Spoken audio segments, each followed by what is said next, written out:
you should see another doctor. Don't worry, everything's under control. Thomas, what are you doing? Why are you in here? You're not well. You don't even seem to realize that.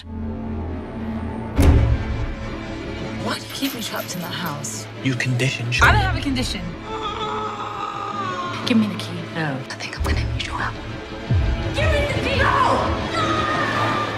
You're sick. Don't you realize you're the one who's sick?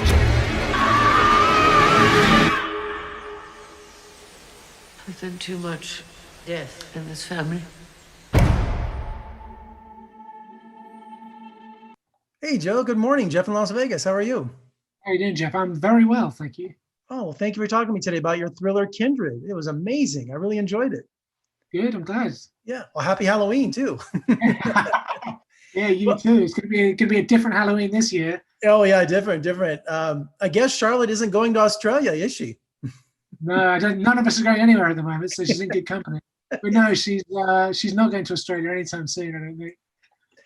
Well, Charlotte is having a baby, and this should be the happiest time of her life, but it's far from it, isn't it? Yeah, I think that one thing we discussed a lot, my co-writer and I, is the idea that in film, when someone finds out they're pregnant, it's always like a celebratory moment and everyone's overjoyed and it's going to be great. Whereas in reality, for myself and my co-writer and a lot of our friends, when you know you're having a kid, is an element of it is terrifying, and you're not really sure what you're going to do, and you know that your life is going to change, but you can't tell how, and you're going to have to rethink the way that you behave in so many ways. And we wanted Charlotte to represent that. We wanted her to experience the reality, and for it to feel authentic.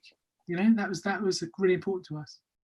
And you use such a powerful harbinger of things to come, the Raven. Tell me about the decision to use that, because anytime it's very foreboding.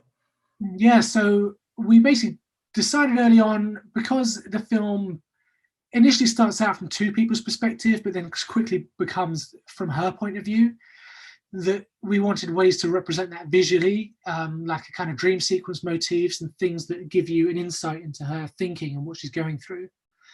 And so we turned to like the COVID family of birds, which are like crows and ravens, because traditionally in literature and art, they are used as harbingers of bad omens and doom and mystery and murder and death.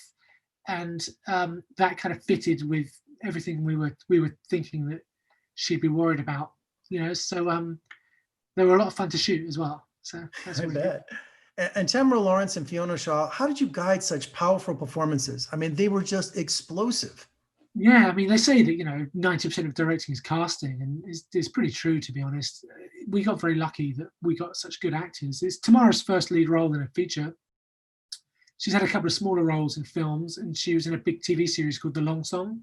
She was the lead in, and she was in that with Jack, who plays Thomas in the film. And we cast Jack first, and he recommended Tamara for the film because of their experience together. So we cast her because Jack recommended. We give her an audition, and we did, and she blew us away. And then Fiona is just about as good as it gets. That's a proper A-lister. And she's the kind of character that you quickly forget it's an actor pretending to be someone. She really inhabits that role so well, and she was such a good collaborator that it was an awful lot of fun. I really, really loved it working with her.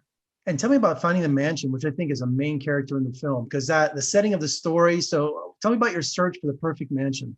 Yeah, so basically production meant the way things were set up meant we had to shoot in Ireland.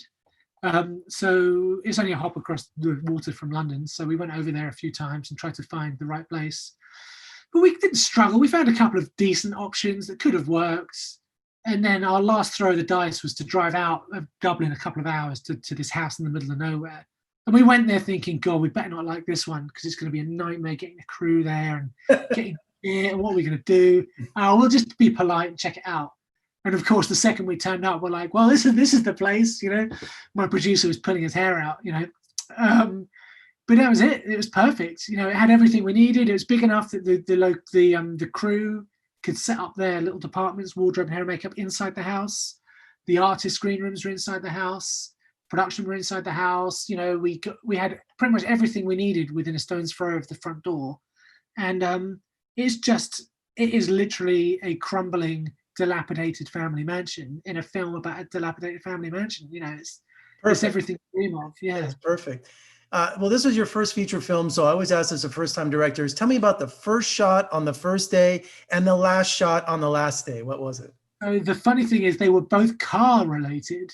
So we had a bit of a scheduling nightmare, because this is the boring logistical stuff we go through, where we had a bunch of actors for the first week that couldn't come back again. So we had to rattle through all their scenes. So on the first day is the worst thing you could possibly do, is shoot all the car interiors for almost the entire film. So we had to shoot about 5 different actors, it wasn't about 4 different actors doing different things in cars, one after another. So we finished the first day and hadn't completed a whole scene. It was just weird shots, disparate shots here and there. So it was quite anxiety provoking, to say the least. And then the last shot on the last day was, spoiler alert, was involved a car accident. And it was the biggest and most money on screen of any moment we had. And it was a one take wonder. We couldn't do it again. So we saved the best for last. And in the end, it worked out remarkably well, but it was slightly terrifying.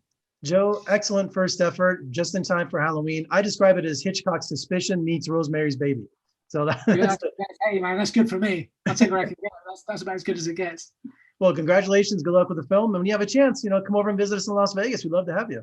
Hey man, I'll be over there with a pina colada in my hand anytime they'll let me in.